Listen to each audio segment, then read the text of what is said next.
Good morning everyone, hope তোমরা সকলে ভালো আছো। গুড মর্নিং করে দাও পুরো। Good morning. একটু তাকিয়ে গুড মর্নিং করে দাও। আর এখানে দেখো ভিউটা, শুধু দেখো, সকাল সকাল আবার স্নো পড়া শুরু হয়ে গেছে। আমি তো ভাবছিলাম জানি না সকালে আর পড়বে কিনা, সারা রাত ঝিরিঝিরি বৃষ্টির মতনই হয়েছে, কিন্তু এখন উঠে দেখছি যে ভালোই আবার স্নোফল হচ্ছে। এই যে দেখা যায় কিনা। আর বাইরে আজকে বিভৎস ঠান্ডা, কালকের থেকে আজকে টেম্পারেচারটা বেশি লো। স্নোফল সকালবেলায় বন্ধ হয়ে যাওয়ার কথা ছিল, বাট এখন আমি চেক করলাম, দেখাচ্ছে আজকে রাত্রির পর্যন্ত আবার হবে। আর আজকে মানে রাইট নাও তো -10, ভালো ঠান্ডা। আমাদের ওপর থেকে ভিউটা অসাধারণ, আমি বাইরে গিয়েও তোমাদের সাথে শেয়ার করব, কিন্তু রাইট নাও একটু আর্লি তো টু মাচ কোল্ড। আমি একটু দরজা খুলেছিলাম, মানে জানা টেম্পারেচার দেখাচ্ছে তার থেকে বেশি ঠান্ডা লাগছে, বাট আমি উপর থেকে এখন ভিউটা দেখিয়ে দিচ্ছি। একটু বেলা বাড়ুক, তারপরে বাইরে গিয়ে দেখাবো। সারা রাত কালকে স্নো হয়েছে, রাত্রিবেলা আমি অনেকবার উঠে উঠে দেখছিলাম। এই যে এখানে আমরা কালকে লাফালাফি দৌড়াদৌড়ি করেছি, তারপরেও দেখো সব আবার কভার হয়ে গেছে, এখন অ্যাকচুয়ালি গলেও যাচ্ছে অনেকটা। পুরো উপর থেকে দেখো ভিউটা এত ভালো লাগছে না, মানে আকাশ আর বাড়ির ছাদ মিশে গেছে। কালকে আমরা এই জায়গাটাতেই দৌড়াদৌড়ি লাফালাফি করেছি। আমাদের পাশের বাড়িও ভালোই, ওরাও স্নোম্যান বানিয়েছিল, কিন্তু এত ঠান্ডা না, আমরা স্নোম্যান কি বানাবো। ছেলেকে একবারই শুধু বাইরে বের করেছিলাম, বিকজ ও অলরেডি হ্যাচি ফ্যাচি দিচ্ছে। কালকে বলছিলাম যে আমাদের পাশের বাড়ির এই যে পুলটা দেখতে পাচ্ছ, অনবরত ওদের চালিয়ে রাখতে হচ্ছে, না তো জল না বরফ হয়ে যাবে, হয়ে গেলে অনেক সময় পুলের ওই তলায় ক্র্যাক ধরে যায়। আরেকজনকে দেখো, আরেকজনকে দেখো, কি খাচ্ছিস, কি খাচ্ছিস? হ্যাঁ, কি বুকু বুকু? চারিদিকে ফেলছে, চারিদিকে ফেলছে। আমি শুধু দেখাই, ঝর্ণার মতন পড়ছে, দেখো ঝর্ণার মতন পড়ছে, খুব মজা। এইভাবেই খাচ্ছে। ওকে বললাম কি আমি একটা প্লেট দিই, বাটি দিই, চারিদিকেও ফেলবে আর এইভাবেও খাবে। বাবা চলে এসেছে তার যন্ত্র নিয়ে ক্লিন করার জন্য, ছেলে নোংরা করার, বাবা ক্লিন করতে থাকে। চিকেন দিয়ে কাবাবের এই ডোটা বানিয়ে রেখে দিয়েছিলাম, যেটা যখন খাওয়া হয় আর কি একটু এয়ার ফ্রায়ারে ঢুকিয়ে দেওয়া হয়, তো এপিট ওপিট করে নিচ্ছি। কি সুন্দর কালারও চলে এসেছে, খেতেও সেরকমই লাগে। আর একটু এগ দিলে এর মধ্যে নরম থাকে। আগের দিন দেখাচ্ছিলাম, আমি এগ দিতে ভুলে গেছি, ওই জন্য এখন যখন আমি বের করে ফ্রিজ থেকে মাখছিলাম, একটা এগ এর মধ্যে দিয়ে দিয়েছিলাম। আমি আগের ব্লগে দেখিয়েছিলাম যে আমি এই কাবাবের ডোটা কি কি দিয়ে বানিয়েছিলাম, খুব ভালো খেতে হয় আর খুব হেলদি, মানে তেল না দিলেও হয়। আমি 2-3 চামচ অ্যাভোকাডো অয়েল দিয়েছিলাম যখন ডো বানিয়েছিলাম, আর এখন তো আমি এয়ার ফ্রায়ারের মধ্যে দিচ্ছি, কোনো অয়েল কিচ্ছু না, জাস্ট এরকম ভাবে দিয়ে দিচ্ছি। তো বানিয়ে বানিয়ে রাখছি, সবাই বাড়িতে আছে তো যখন তখন আর কি টুকটাক একটু খেলো, বাট এটা করে তারপর আমি আবার রান্নাও করবো আজকে। তারপরে ভাবছি তোমাদের সাথে বাইরে গিয়ে একটুখানি শেয়ার করব। এই স্নো তো এই যে পড়লো, আর মনে হয় না টেক্সাসে স্নোফল হবে, মানে খুব লাকি না হলে। তো ওই জন্য আমরা একটুখানি এনজয় করে নিই।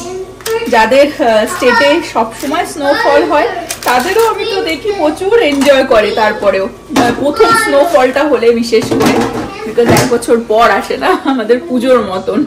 কাবাবগুলো এরকম ভাবেই সবকটা বানিয়ে আমি মানে বক্সে করে রেখে দেবো ফ্রিজে, যখন খাওয়া হবে 5 মিনিট একটু আবার এয়ার ফ্রায়ারে দিলেই হয়ে যায়। আর আজকে দুপুরবেলা লাঞ্চে হবে হচ্ছে স্যামন, নব নিয়ে এসেছিল। তো এটা একটা আমাদের ফেভারিট একটা রেসিপি স্যামনের, সেটা আমরা আগেও একটা ব্লগে শেয়ার করেছিলাম। আজকের এই ব্লগটাতেও টুক করে একটু দেখিয়ে দিচ্ছি, বাট আগের ব্লগটাও আমি ডেসক্রিপশানে লিঙ্কটা দিয়ে দেবো যদি তোমরা ভালোভাবে ডিটেলসে দেখতে চাও। এইবারে নভ স্কিনলেস স্যামন নিয়ে এসেছে, সেটাকে ধুয়ে একটুখানি কেটে নেবো পিস পিস করে। পিসটা যে যেরকম আর কি পছন্দ মতন আর কি কেটে নিতে পারো, ছোট হোক বড় হোক।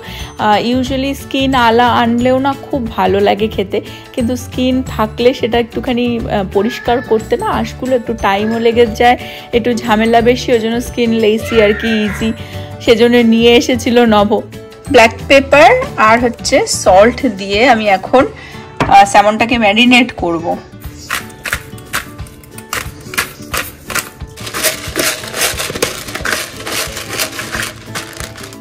বাটারে হবে তো বাটারটা একটু বেশি লাগবে। এবার স্যামনগুলোকে এই বাটারের মধ্যে ফার্স্টে ভেজে নেব। এর মধ্যে শুধু এই ব্ল্যাক পেপার আর সল্ট দিয়েছি। এটাকে ভালো করে এপিট ওপিট ভেজে নিতে হবে।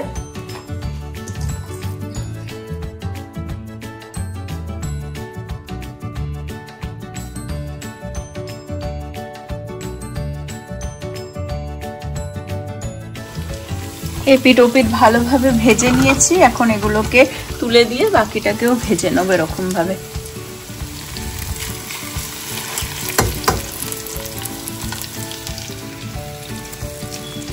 স্যামনগুলো পুরোটাই ভালোভাবে ভেজে তুলে রাখলাম। এখন এই সেম বাটারেই আমি একটুখানি গার্লিক কুচি করে রেখেছি, সেটা দিয়ে দেবো। খুব ইজি এই রেসিপিটা, সেরকমই দারুণ খেতে লাগে।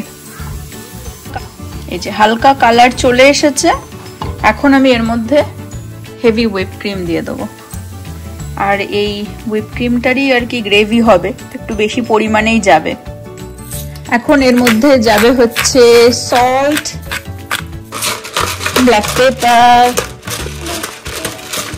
চিলি ফ্লেক্স যে যেরকম ঝাল খায়, আর পার্সলে। তবে একটু ঢেকে ফুটতে দেব। হালকা ফুটে গেছে, এখন এটাতে যেটা দেব সেটা হচ্ছে এই লেমনের ইয়েলো পার্টটা, নট সাদা। তো এটা লেমন জেস্ট আর কি, এটাকে একটুখানি এরকম ঘষে ঘষে এটাকে দিতে হবে। এই যে এরকম ইয়েলো পার্টটা এর মধ্যে যাবে, আর হাফ লেবুও যাবে, মানে হাফ লেবুর জুস। লেবুর একটা দারুণ গন্ধ বেরিয়েছে, আবার একটুখানি ফুটবে, তারপরে স্যামনগুলোর মধ্যে দিয়ে দেবো। গ্রেভিটা হালকা থিক হয়ে এসেছে, আমি এর মধ্যে কয়েকটা কাঁচা লঙ্কা চিড়ে দিয়ে দিলাম। দেখতে পাচ্ছ হালকা থিক হয়ে এসেছে, আর ঝালটা নিজেদের টেস্ট অনুসারে। এটা অসাধারণ খেতে হয়, আমরা অনেকবারই বানিয়েছি, তো আবার রেসিপিটা তোমাদের সাথে শেয়ার করে দিলাম। সল্ট একটু দেখে নিতে হবে, যদি লাগে, আমি এরকম যেমন একটুখানি মনে হচ্ছে লাগবে অল্প, সামান্য পরে অ্যাড করে দিতে পারো। দারুণভাবে ফুটে এসেছে, এখন এর মধ্যে স্যামনগুলোকে আমি দিয়ে দেবো। স্যামনটাকে এর মধ্যে দিয়ে আর একটুখানি, বেশিক্ষণ না, 1-2 মিনিট আর কি, আর একটু ফুটিয়ে নিতে হবে, তাহলেই আমার হয়ে যায়। আমাদের butter garlic lemon zest salmon master chef এসে গেছেন, যে আমি কিরকম বানালাম সেটা রিভিউ দিতে। হ্যাঁ, ভালো আছে, থ্যাংক ইউ। আমি ভাবছিলাম কালকে রোদ্দুর উঠবে, বাট আজকেই তো রোদ্দুর উঠে গেছে। আকাশ পুরো ক্লিয়ার হয়ে যাচ্ছে, দেখো। এই রোদ্দুরটা উঠলেই সব গলে যাবে। এদিকটা পুরো ক্লিয়ার হয়ে গেছে আকাশ। আমি দেখছিলাম যে বাইরে হালকা হালকা রোদ্দুর উঠছে, কিন্তু হট করে এত যে রোদ্দুর উঠে যাবে বুঝতে পারিনি। ঠান্ডা, ভালো ঠান্ডা আছে, কিন্তু নব বলছে দেখ তাড়াতাড়ি বাইরে গিয়ে, আকাশ পুরো ক্লিয়ার হয়ে যাচ্ছে। হু হু হু করে হয়ে গেল, মানে এতটাও ছিল না 5-10 মিনিট আগে। এই দিকটাই যে দেখতে পাচ্ছ, এই দিকটা পুরো আকাশটা দেখো, যেমন স্নো পড়বার আগে আকাশ পুরো একদম সাদা হয়ে থাকে মেঘে, হালকা হালকা এরকম হাওয়া দিয়ে সব মেঘ ওইদিকে চলে যাচ্ছে, আর পুরোটা ক্লিয়ার হয়ে গেল। লিটারালি 5-10 মিনিটসে পুরো ক্লিয়ার হয়ে গেল। 5-10 মিনিটস আগেও আমি জানলা দিয়ে দেখছিলাম যে ও ঠিক আছে, হালকা হালকা মেঘের ভেতর দিয়ে রোদ্দুর উঠছে, ভালোই রোদ্দুর উঠে গেছে, কি দারুণ লাগছে। এই যে ওই দিকটাও আস্তে আস্তে ক্লিয়ার হয়ে যাবে আধা ঘন্টার মধ্যে। এই যে ওই দূরে দেখতে পাচ্ছ মেঘ, পুরো এটা পুরো ক্লিয়ার হয়ে গেল।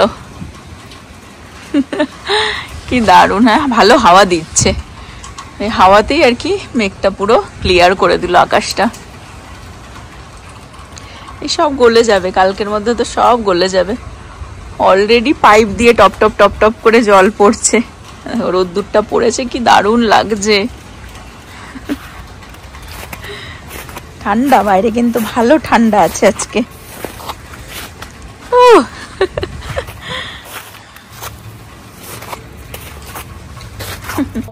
কপালে পিম্পল উঠেছে, পিঠি পিম্পলের মধ্যে প্যাচ লাগিয়ে দিচ্ছে। দেখি দেখি দেখি কপালটা দেখি। প্রীতি এইসব প্যাচ লাগায় গালে, সে আবার নবর কপালে হঠাৎ করে যে কোথা দিয়ে পিম্পল হলো কে জানে। বাইরে হ্যাঁ এগুলো সব সেফোরা থেকে এরা কিনে কিনে লাগায়। ও তো এই হচ্ছে বাইরে বরফ গলা শুরু হয়ে গেছে, আমি ছেলে বাড়িতে স্টাক, ঠিক আছে বরফের। হ্যাঁ, আর প্রীতি আর নব যাচ্ছে হচ্ছে শুটিং রেঞ্জে, ঠিক আছে। প্রীতির খুব ইচ্ছা, তাই দুজনে মিলে যাচ্ছে। অ্যাকচুয়ালি ছেলে ছোট, ওকে নিয়ে যাওয়া যাবে না, তো ওই জন্য আমি রয়েছি বাড়িতে। যাও তোমরা।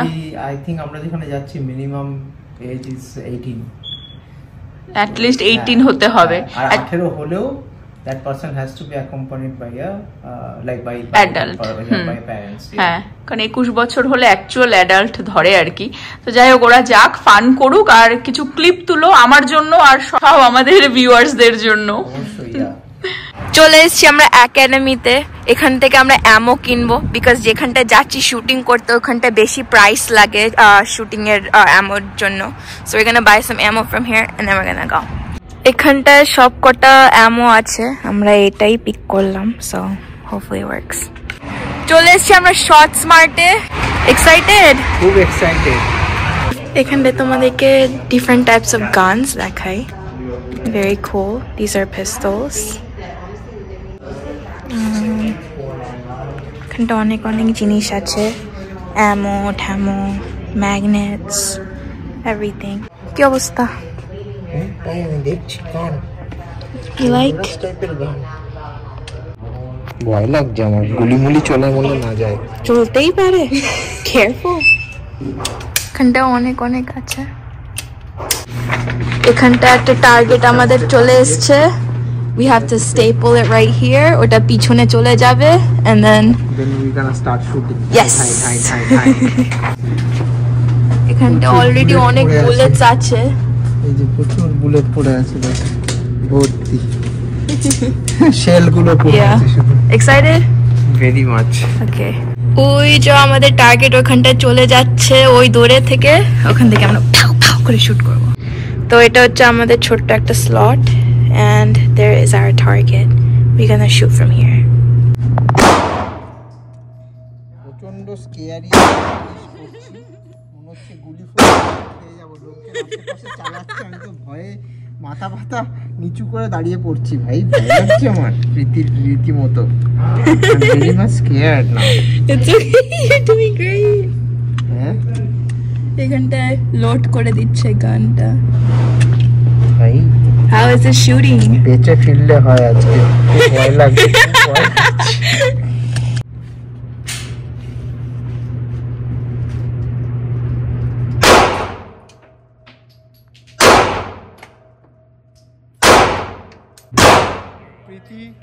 শুট করছে। ও মাই গড, ও মাই গড। এটা বড় গান যেটাকে নিয়ে আসা হয়েছে রেন্ট করে। এখন এই গানটা দিয়ে আমরা শুট করব।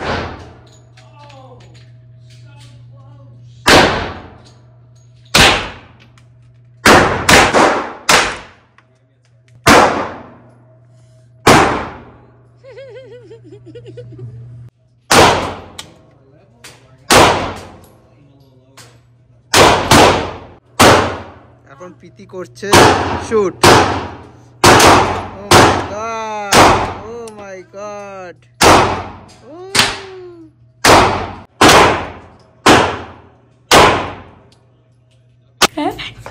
কিরকম খুব এক্সাইটেড। আজকে নিয়ে গেছি হিরোকে, আমাদের কি সঞ্জয় দত্তকে। কি Dutta? We basically are the next characters for ki Gunde ki Ranveer Singh আর কে জানো ছিল আরেকটা কেউ ছিল রণবীর সিং আর হচ্ছে অর্জুন কাপুর তো এটা রণবীর আমি অর্জুন বলিস থ্যাংক ইউ কি অনেকে বিশাল গুলিগালা করেছে হ্যাঁ পুরো আর এক্সাইটেড হয়ে গিয়ে এক হাত দিয়ে মারা শুরু করে দিয়েছে তুই নাকি ল্যাংড়া ম্যাংড়া বানিয়ে দিয়েছিস পিকচারকে পায়ে মারছে বলছে যে কানের পাশ পট্টি দিয়ে বেরিয়ে যাচ্ছে না তো পায়ে either she is shooting in the So basically, I can't kill nobody, nor can I save myself in life. But he can. He got all headshots. তাই তো বললাম যে তুই কিচেনে দাঁড়িয়ে থাকবি ওই বাথরুম থেকে টিপ করে তোর মাথা উড়িয়ে খুপড়ি উড়িয়ে আরে ওই জন্যই তো দেখিস না ডাইপার ভাইয়ের ওইখান থেকে ছড়ে গার্বেজে পড়ে যায় born talented that time first time করলাম এরকম গান first time I shot but it was really nice experience and it's very heavy too. I did not have any idea ke এতটা heavy হয় এই গান this is just shell, this is not the bullet. এর উপর একটা এরকম মতো থাকে যেটা বেরিয়ে যায়, যেটা অ্যাকচুয়ালি হচ্ছে বেরিয়ে যাচ্ছে হিট করছে আর এইটা হচ্ছে বন্দুকের থেকে এরকম করে পড়ে যাচ্ছে এটা অ্যাকচুয়ালি তোমার দিকে ছিটছে। আমি কপালে ওই ব্রণের মধ্যে খেয়ে গেছে অনেকগুলো বাড়ি ঢাই মানে যে ক্রাইম সিনে যেগুলো পড়ে থাকে না এগুলো দেখেই তো বোঝা যায় যে কি দিয়ে গুলি করেছে। হ্যাঁ রাইট সেই ব্যাপার না। হ্যাঁ তো এই যে ভেতরটা এরকম। মাই গড খুব ফান হলো তোদের না? বিশাল ফান। ও তো খুব মজা করেছে। নব আবার পেপারটা নিয়ে এসেছে দেখো। ছিদ্র করে দিয়েছি। পুরো যতগুলো টিপ দেখছো এই মাথার এখানে সবই আমার টিপ। এরকম তিনটে পেপার ছিল, একটা গ্রিন একটা ব্লু একটা রেড। হ্যাঁ তো শুধু একটাই এনেছি দেখানোর জন্য। সবকটা হেডশট নবর আর প্রীতি করেছে এই যে পায়ে পায়ে কানের পাশে কানের পাশ দিয়ে বেরিয়ে যাচ্ছে। আরে তো দূর থেকে দেখে 9 মারবো মাথায় ডিসাইড করে 9 এ টিপ করছি, 8 এ টিপ করছি, 7 এ টিপ করছি, বাবা X এ টিপ করেছি পেটে বেলিতে। ওকে ভালো ফান হয়েছে। বিশাল fun but it's too loud for one time experience. That is fun fine but অনেকে তো মানে maybe I would not like to go again. It's not my cup of tea. এত লাউড বলেই বাচ্চা অ্যালাউ করে না। বাস লাউড মানে মানে কয়েকটা মানে প্রথমে 2-3 বার তো মনে হচ্ছে কি মানে গুলি চলছে তো মনে হচ্ছে কি মাথা গোটা দিয়ে চলে আমি এরকম করছি হ্যাঁ মানে ওই যে লোকে গুলি করছে তো সব তো ছিটকে তোর দিকে আসছে, সবাই লাগছে এখানে লাগছে এখানে লাগছে, আমি এরকম করছি ভাই গুলি নিজেরই মাথায় ফাটা গুলি খেয়ে না তার কাটা লোক সারা কে কোথা দিয়ে কি করলো। তারপর দেখেছি না ওই যে মির্জাপুরে দেখেছি যে কাউকে কাটটা দিচ্ছে, কাটটা ধরে উল্টো দিকে পাতি উড়ে যাচ্ছে। ওইসব দেখে তো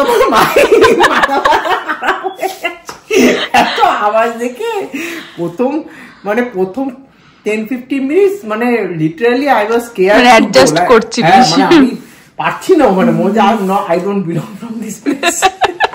নবপ্রীতি তো ভালোই ফান করে আসলো আর আমি ছেলের পাশে শুয়ে ওকে ঘুম পাড়া থেকে নিজেও ঘুমিয়ে পড়েছিলাম। আমরা এক ঘুম দিয়ে উঠলাম। আজকের ব্লগটা আমি এই পর্যন্তই রাখবো। হোপ তোমরা সকলে ভালো থাকবে, সুস্থ থাকবে, হ্যাপি থাকবে। আবার আগামী ব্লগে দেখা হবে।